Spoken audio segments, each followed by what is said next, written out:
Happy February, everybody. I wanted to go over the stitches that I used for the February block, and I went ahead and started some of the stem stitching since we'd already gone over that.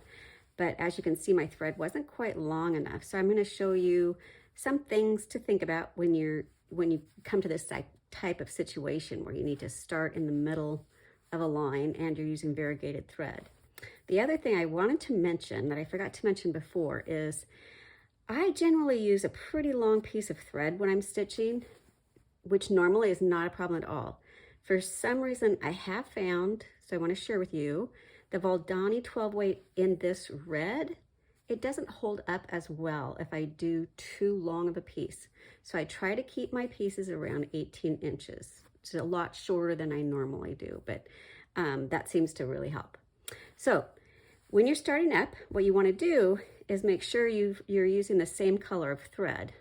So let's see if we went up like there, or there's some parts on this that are really, really different. So now I can't find it. Now that I want to show you, of course, that's the way it always works. But just try to find a piece where the end is about the same color as where you left off. So just like I did before, I'm going to thread this under some previous stitches just to anchor it in place. Now when I come up, I'm going to come up just like I would have if I had continued on, which would be halfway in between there. I don't really want to split my stitch. There we go. Okay, but I'm kind of on the wrong side because if I had been carrying my thread on the outside, then it would actually be, I'm going to put my needle under that last stitch on this side of that last stitch. Okay, and I do have to explain, I had like gel fingernails on for a while, which were really lovely, but then when they take them off, they file your fingernails down so much that it's like it's taking a long time for them to grow back. So hopefully by the end of this, they won't look quite so bad, sorry. So I'll continue this down to the bottom, and then I will show you how I do those little hearts.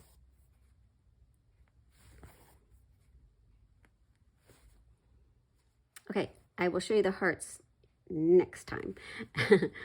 Since my thread ended down here, I decided to just start stitching this way. And I wanted to show you how I do my leaves, the tips, when I turn the corner. Over here on January, I showed you one way to turn a corner. But one thing I do a little bit different when there's a leaf, I don't mind if there's like a little really, really sharp point. So I'm going to come out just a little bit past the tip of the leaf and bring my needle up right on the end of the leaf. Now, when I start stitching back the other way, it forms a really, really sharp little point at the tip of the leaf, which I think looks very leaf-like. So that works pretty well for leaves. Okay, I'll finish this up and then I will show you my little hearts.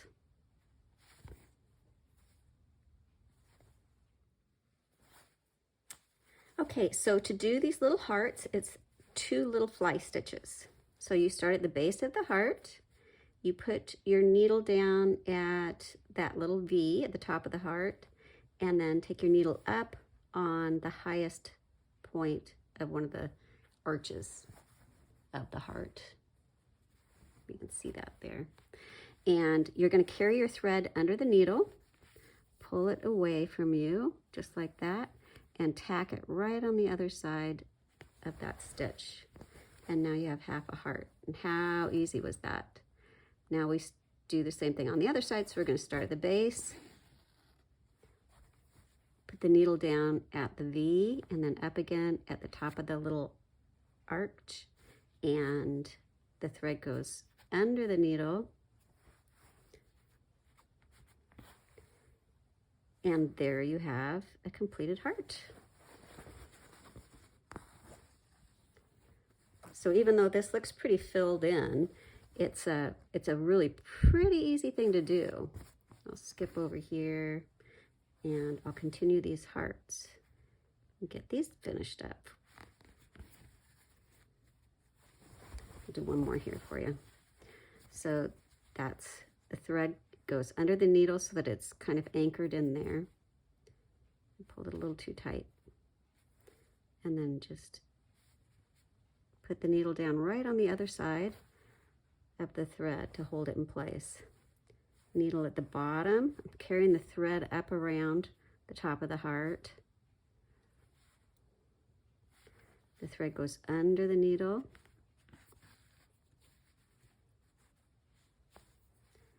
And anchor it in place. I'll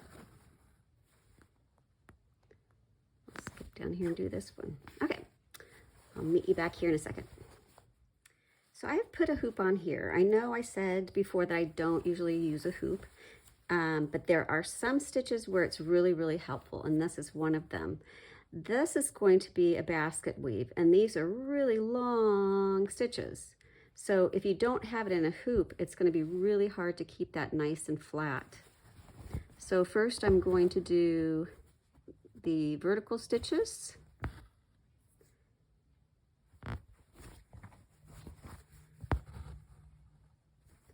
You see what I mean? If I didn't have this in a hoop, these would be really, really difficult to keep a nice tension on.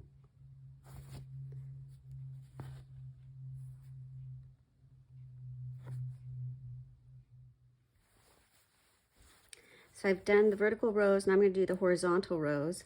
I'm not going to do this top one. If you look at the back of the picture postcard for the directions, this line is going to be a stem stitch. But I thought it would be easier to do these stitches first and then stitch the stem stitch over those ends. So now we're going to just weave this. So I'm going over and under, over, under, over, under, and right down on the line.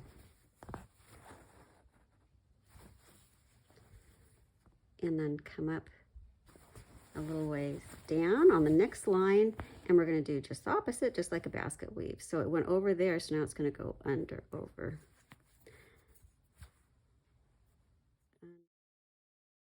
Since these are so long, we're also going to anchor them in place. So we'll do a couple more. Okay, so now what we're going to do is where there's an intersection, I'm going to come up on one side, one corner, like that. Just pull my needle out. Like that. And then I'm just going to come down kitty corner right across so that that intersection there is anchored in place. And then I'm just going to continue that on all the intersections that are loose. Now they're all anchored in place, and so now I can stitch that stem stitch over that edge, and that way it will cover up the ends of these vertical stitches. And that, my friends, is February's design. I hope you have fun stitching it. I like these because they're small enough that I can definitely get one done in a month, usually just a day, and feel like I've accomplished something. But I also really like it because it's kind of like being in the middle of a good book. You know, you have a project that you can pick up at any time and work on. And so hopefully that's what this will be for you for the year. You won't feel a need to stitch the whole thing. You can, absolutely, if you want. But if you don't, then you shouldn't feel bad. You just get to take your time and do one little block every month. So thank you again, and I hope you're enjoying these. If you stitch them up, make sure you post pictures of them. I'd love to see them. Make sure you tag me with Kathy Schmitz or Kathy Schmitz Stitches so I can see them. I'd love to see what you're working on. Thanks. Till next month. See ya. Bye.